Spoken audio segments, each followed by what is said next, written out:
Sa game na to, ang nakalaban namin ay sobrang trash talker.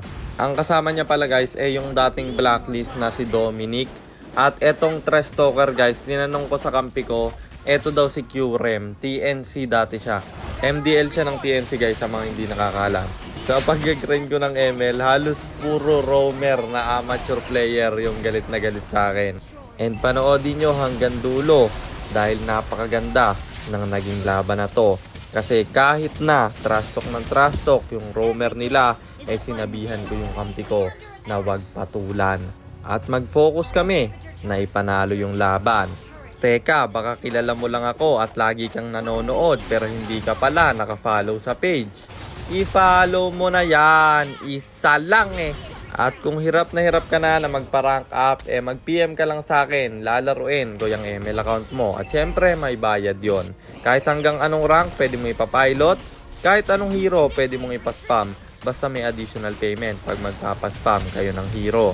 So ayun, nandito na naman tayo sa bakbakan ng Limahan Digmaan na! Welcome to Mobile Legends!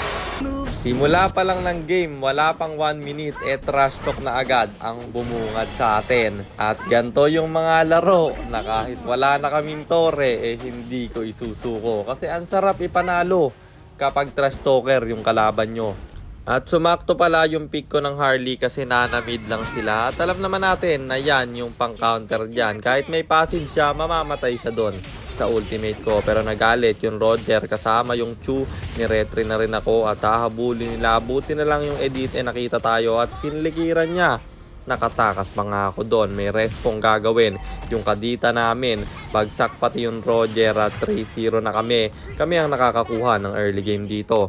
At sabi ko sa edit, ultihan niya na yung turtle kasi kakabuhay lang ng Roger nila para hindi na to umabot at makakontest pa. Kaya naman yung first turtle ay libre naming makukuha. Hindi to tamang pwestuhan at abangan lang. Ugaliin yung kapag naka-Harley kayo guys, huwag kayo nagpapakita sa mapa tapos tumayo yung Nana.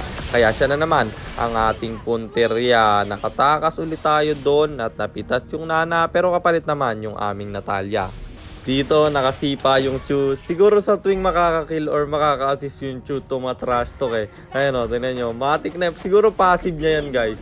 Kung ako passive ko, piyok. Passive niya guys, trash talk. Tamang abang lang ulit tayo nang biglang lumalim yung Terisla nila. At sabi ko sa edit, bigyan niya na. Tapos nanlambot, 4 kasi kami doon kaya mabibigyan yung Terry nila. At may trade naman silang gagawin sa top lane. Siyempre, tayo ay titrade din. And wala nang nag-def dito kaya naman nabasag natin yung tore sa baba. Ang problema nung pag-out ko ang lalim ng aking dinaanan, ako na pala ay naabangan. Sinipa ako ng Chu, may follow-up ng Nana kaya mamamatay tayo doon. Dito sa top, masyadong malalim yung mga kalaban kaya atin silang lilikuran. Dito na pa-ulti na, low HP na yung Ruby nila. Tapos Nana na naman ang ating pinunteriya. May passive pa siya kaya makakatakas pa ba to. Nag-flicker out yung tubig kaya siya na muna yung inuna ko tsaka ako hinabol yung Nana. Tamang micro pa sa mga skills niya pero natrap na rin ako at Roger ang makakakuha sa atin doon. At dito may pabaon na naman trash talk yung Chu sabay TP at napipikon yung kadita namin. Tapos pinagalitan ko siya na wag niyang patulan, hayaan niyang tumipi ng tumipi yan pero tayo ay mag-focus lang sa laban. At mula doon nakafocus na ang lahat. Tapos sumipa yung Chu dito. Edit ang kanyang bibigyan pero masyado itong makunat at may pasok na gagawin yung Claude namin. Kadita may ultimate na rin at ang lambot ng Chu napatay ko. At bagsak rin yung kadita at Natalia namin pero nag-overchase yung edit kaya triple kill na naman para kay Roger. Kami mag-out na lang. 2 lang kasi kami at 3 pa yung kalaban. At binurse nga nila yung Lord dito na nakita ko. Kaya i-check ko muna kung ilan pa yung HP na to. Kalahati pa naman. Inintay kong mag-cooldown ulit yung aking dash. At Terisla lang ang mang-zone out sa atin. Pinasok ng kadita tapos malalas hit ko. Kaya naman yung first lord ay kami ang makakakuha. Napatay pa yung Roger nila. Desperado na yung Chu. Pumasok kasama yung Terisla at low HP na tayo pero makaka-out pa naman. At may lord tayo na nagmamarcha sa baba. Bagsak yung Terisla at yung Roger nila dito kaya pwede tayong pumalag. Ang problema nabigyan yung edit namin. Pero may combo yung Kadita na gagawin. Bagsak yung tatlo sa kalaban at pwede nating ubusin yung mga tore na to. Pero hindi tayo masyadong umaasim kasi iniiwasan kong magka-error. Nabawasan naman yung tore sa baba, kaya okay na yon, nag-out na lang muna kami. At may trash talk na namang pabaon, yung roamer nila. At sabi niya dito mag-surrender na daw kami kasi nagkukwentuhan na lang sila. Ang yabang ni Idol. Tingnan natin sa dulo kung mananalo ba sila. Yung Chu dito, may set na naman na gagawin. Sisipain yung edit, bibigyan pa ng Terisla. Ruby dito, naghahabol na rin pero mabibigyan ng Kadita. Yung roamer nila, may hilang gagawin yung Ruby at dalawa kaming mahuhuli. Pero ang ganda ng Blazing Duet ng Claude. Pagsak yung dalawa, hahabulin yung Nana pero makaka-out pa to. At yung Claude pa nga ang mabibigyan doon. Triple kill na naman para kay Roger. Pero yung Natalia hindi tinantanan at inabutan niya yung Nana kaya 3-4-3 trade ang nangyari doon. At hindi pa pala tapos kasi pinanggigilan ng Roger yung Natalia namin at binamicrohan niya, ni-retry na ng Roger to at hindi niya kaya kasi wala na siyang smoke kaya mabibigyan yung Natalia doon. Galit na galit talaga sa amin yung Chu pero kaming lahat ay nakafocus lang. Ayan sobrang dami niyang sabi. Pero hindi kami nagpapa-apekto. Kung kayo natitil sa ganyan, i-mute nyo na lang guys. Ako kasi pangpaganda ng content to kaya hindi ko minumute Pero kung hindi ako nagko-content, i-mute ko yan para makapokus din ako ng todo. Magyayabang, tas sablay naman pumliker. Tapos napitas ko yung Roger sa kanyang harapan.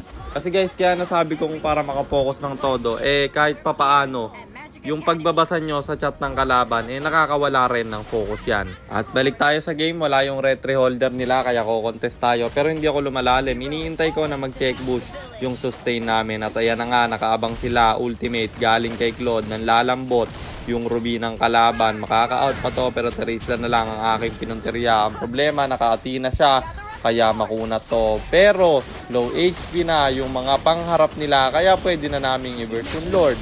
Kasi wala nang division at wala rin naman yung retry holder. Kaya libre naming nakuha to. At ayan na yung Lord. Nagmamarcha na. Papasok sa base nila. Kinakabahan na siguro yung Chu na to. Content kasi malalayan pag tinalo ko kayo. Kaso lang, lumalim yung kampe. Bagsak yung edit at Kadita. Kaya naman kami ay mag-out muna. At mukhang mahaba-haba pa yung magiging laban. Chinek ko yung item at walang magic resist yung Ruby kaya inabangan ko na to at aking binigyan ng problema. Hindi ko maintindihan. Naka-anti-heal ako dito. Masakit yung damage ko. Pero hindi ko siya kinayang patayin. Ang kailangan kasi sa Ruby guys hindi makaskill Pag bibigyan nyo dapat manakaw talaga. At yan yung dahilan kung bakit kami nag-edit. At nag-proc na naman yung passive ng Chu kasi nagkamali tayo doon kaya may trash talk na naman siyang sasabihin. Tapos nasipa niya yung edit dito pero mukhang masyadong malalim kasi masakit na rin yung Claude namin. Nag-overchase yung Roger nila pero mabubuhay pa naman at gusto na nilang tapusin yung laban na to. Pero nakalmat yung Chu at -1 sila. Bagsak rin yung Claude namin. 10 seconds ako, dalawa yung magde-def at buti may ultimate yung Kadita. Tumrush talk na yung Chu. Akala niya panalo na sila pero nabuhay pa ako at na-def ko yung isang minion. Nag-out sila kasi may Lord na pa-up at baka sila ay magkamatay pa. Sayang yun, hindi nabigyan na Natalia yung Roger. Retry holder pa naman yun pero okay lang. Buhay naman kaming dalawa dito. At ang call ko dito ibigay na yung Lord kasi kulang kami ng isa. Baka matapos lang ng maaga. At hindi na inintay ng mga kalaban yung Lord dito. Biglaan silang pumasok. Kadita ang unang mabibigyan. Susunod na rin yung edit. At papasok yung Roger. Buti na lang may winter. At may winter crown din siya. Mabubuhay pa nga. 5 sila dito at kami tatatlo. Sa gantong sitwasyon, may iisip nyo pa ba na kaya naming i-dep to? Kasi 30 seconds pa yung dalawang kampe. Tapos may Lord sila na nagmamarcha sa baba. Ang problema, hindi agad sila nag-bottom. Ang pinukusan ng Chu yung panta-trash talk. Tapos nag-all mid sila. Inintay pang mabuhay yung mga kampi ko. Pwede nang tapusin yon. Pinasok ng Natalia para sana bumay time. Pero agad siyang nabigyan at may trash talk pa rin yung Chu dito. Diba? Ang layo nun Lord. Kung Lord yung sinamahan nila, tapos na kami guys. Pero ako ay umisip ng paraan para i-buy time yung kalaban at maghiwa-hiwalay to. Kinlir ko yung mid lane na tumabot na yung Kadita, pati yung edit namin, bagsak yung Terisla, tapos yung Roger pa. yung nag-react sa akin kung alin yung pinakamataba sa kanila at naiwan yung mga kampi niya dun sa base. Dalawa kaming namatay ng Natalia at dalawa rin sa kanila. 3v3 ang mangyayaring depensa dito. Nag-flicker in yung Ruby at nagkamali. Nakap galing kay Edith, bagsak pati yung Chu at 4 yung patay sa kanila, kaya yung Lord kinaya pang madepensahan. At yung Chu mukhang kinakabahan na. Hindi ko rin alam kung baliw yung Chu dito Tinan nyo, tumatawa siya mag-isa. Wala namang pumapansin sa kanya sa team namin. Wala talaga guys, hindi kami nag-type dito buong game. Kasi sinabihan ko sila na wag talagang rush talk. Kailangan nating fokusan to. At yung Natalia, nararamdaman na kaya naming manalo. Kaya tinitipihan niya na yung mga kalaban. Bigla-bigla siya nagtatype na ganyan. Weirdo ka. Wala namang kumakausap sa kanya. Hindi ko rin maintindihan sa Chu Tapos nanggigil sila sa Claude dito, hahabulin. Ni-retry na ng Roger, kaya uuwi ako. Abang sana ako sa Lord, pero baka malugi yung mga kampi ko. Kaya kailangan natin Romespo, bagsak yung Natalia. At yung Ruby nila, Edith dito, gigit na. Nana ang ating pinunteriya, kaya mapapa-flicker out siya. Pero sinalo ng Roger yung SS ko. At tanggal yung immortality, kaya ating hahabulin. Pero naka-out pa rin kasi ang daming umaharang. Nakampi niya at up yung Lord dito. Mas mauuna yung Natalia kaysa sa Ruby nila. Kaya kami ang magsisimula ng Lord na to. At hindi to Burst Lord, Bait Lord lang to. Kasi 5 kami at 4 lang kayo. Ipe-pressure ng Natalia sa baba para kahit papaano humiwalay yung isa nila. Pero hindi, kasi Ruby na lang daw ang magde-def sa baba at pumalag yung Chu. Edit ang nakita niya at mali pa ako ng ultimate. May trash talk na naman yung Chu doon. Nabigyan yung Roger ng Natalia at patay pati yung Terisla. Habulin ko pa yung Nana pero may passive siya at makaka-out at ang call ko dito. Mag-Lord na lang kami. Buhay kaming 4 at 3 lang yung kalaban at wala pang retry holder sa kanilang pupunan. Binaburst na namin to. Ko-contest pa kaya sila? Ang problema na reset. Bakit hindi nyo hinawakan? Kaya yung mga kalaban na ipapalag na dito. Natalia na lang ang magde-def. Siyempre retrigad tayo. Kaya naman yung Lord ay sa atin ulit mapupunta. Pero napalalim ako ng pwesto. At siyempre nagkamali.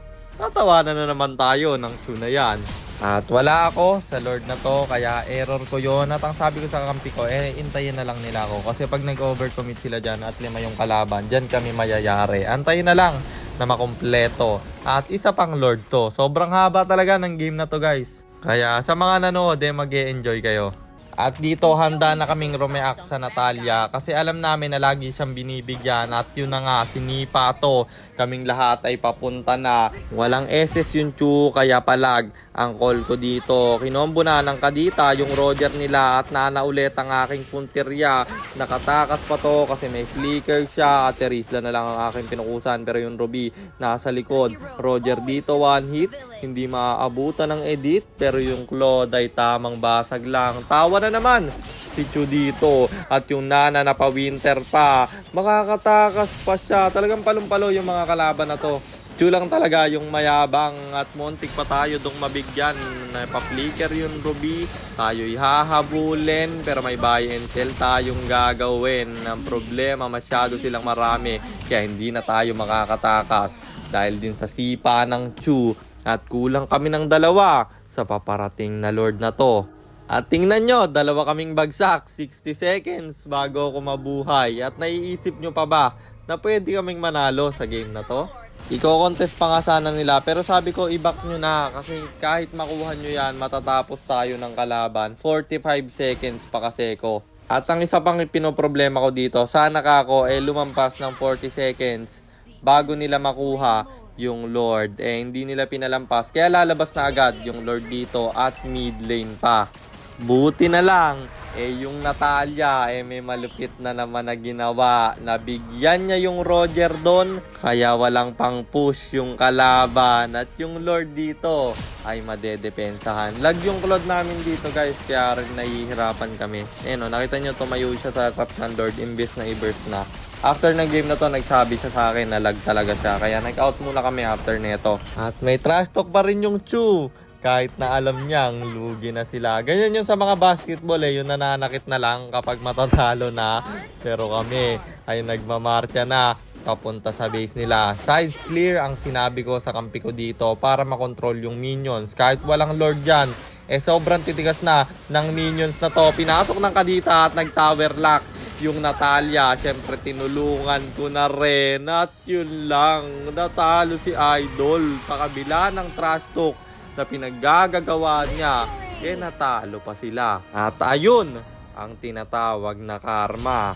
At ito, yung sinasabi ko sa inyo, natiisin nyo lang lahat ng trash talk ng kalaban. Pagtapos ng game, tsaka nyo bawian. At ang sabi ko sa kanya dito, sana masaya ka pa. Tumatawa pa rin. Ang trash talk niya one trick daw habang buhay. Okay lang, talo ka naman. At kung may mapupulot man tayong aral sa content na to, syempre, yun yung wag magyabang hanggat hindi pa tapos yung laban. At yun lang, sana nag-enjoy kayo at sana rin meron kayo natutunan sa content natin na to. At kung meron man, pakishare lang guys. Maraming salamat at mag-iingat kayo palagi. God bless. Paalam!